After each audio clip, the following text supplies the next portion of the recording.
This is something that I'm always kind of wrestling with.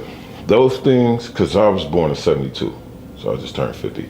And those things that we did have back then, Coleman Young he was mayor, but we had less blacks in political positions.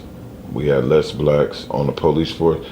Now Detroit pretty much is ran by blacks now. Compared to now though? Now when I was a kid, I didn't see no whole bunch of white police. It was black people because they was from the neighborhood. Yeah. I think now it's more what you saying. A lot of these police don't even live in Detroit. They come from somewhere else. Back then, I knew some of the officers. Yeah. My man Darren Johnson was a narco. He's the head of the security for the Detroit Lions right now.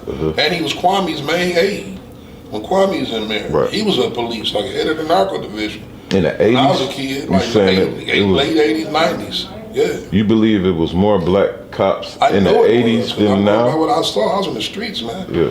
I'm looking at this stuff. I'm on the block, I sold drugs and all that. Yeah. We saw some white cops, that was rare. Yeah. Now I see a lot of white cops. And they don't have no sensitivity toward the hood. I don't say all of them, but a lot of them, because they didn't grow up here. These was guys, the police back then, that pull up and know my grandmother. Hey, Miss Thomas.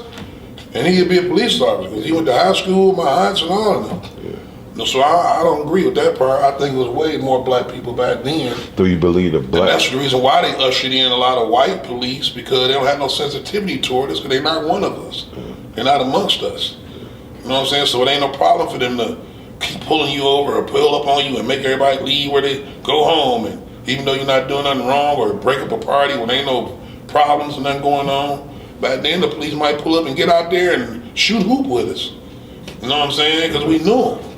And that's what I'm getting at. I think then it was more black people, because they was hiring people within the community. Right. And you think that was a lot that has to do with Coleman Young? No, I ain't the leadership. That. When I spoke with Coleman Young, I mainly spoke his name because of the era. Well, I was talking about that era.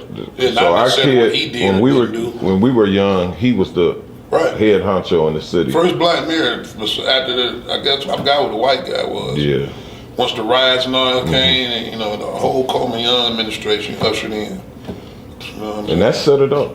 That was black unity, black power. That even though we burned up all the black stuff that we had before that, when you was talking about black businesses, we ended up burning it up from our own frustration. Some of it, besides what they tore down over there when they made the freeway. Yeah.